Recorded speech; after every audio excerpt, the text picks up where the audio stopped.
জানি না কোন দিন কার সঙ্গে মালাকুল মউতের দেখা হয়ে যাবে, কোন দিন মসজিদের মাইকে আমার নামটা ঘোষণা হয়ে যাবে, মসজিদের পালকিটা আমার ঘরের সামনে দাঁড়িয়ে যাবে।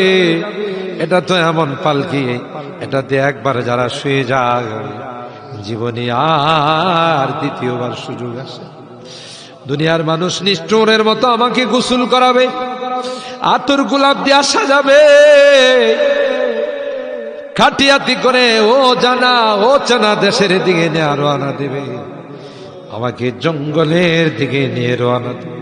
আমি চলে যাব, আর কোনো দিন আসবো না। আল্লাহ ওই মুহূর্তটা আসার পূর্বে নেককার বানাই দিও আল্লাহ, পরহেজগার বানাই দিও, কলমাওয়ালা বানায়া দুনিয়া থেকে নিও আল্লাহ। আমি যদিও গুনাহগার, মুসাফিরের দোয়া নাকি তোমার কাছে কবুল।